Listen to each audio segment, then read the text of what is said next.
waiting eagerly by their phone for news, good or bad, but I think it's all too true nonetheless. Now, I think Boris Johnson is leading this country through some of the most radical reshaping of both the electoral map and economic prospects that this country has faced since the Second World War.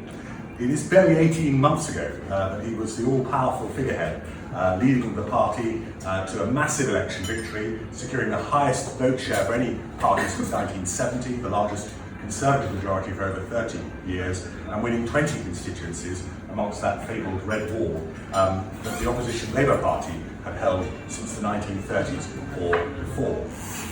Despite the challenges of Brexit, the pandemic and unprecedented turbulence in the UK-US relationship that I think has underpinned our foreign policy for a century, British politics today, in that strange way, feels more dominated by one party and one individual than at any time since the peak of Tony Blair's New Labour project at the end of the 1990s.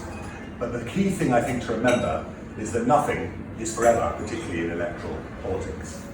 The vast economic costs of the turbulent past 18 months are, as many of you will know, beginning to make themselves felt.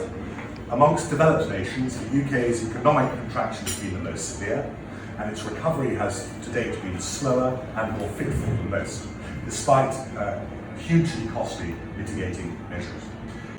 Now, all of this comes at a time when the constitutional settlement, holding the four nations of the United Kingdom together, is under unprecedented pressure. Many fear, and of course a considerable minority support, both Scottish independence and Irish reunification. It's widely assumed we are reaching an endgame on both of those issues, which I think will be determined by the time this decade is out. The calamitous events in Afghanistan have been played out in wall-to-wall TV coverage over recent weeks. Divisions within the government have been played out very publicly, and these tensions, I think, are likely to continue.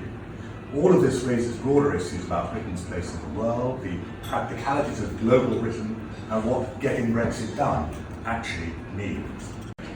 The success of the rapid vaccine rollout since the beginning of the year means the current new surge in COVID infections, hospitalisations and deaths will not be as bad as previous waves.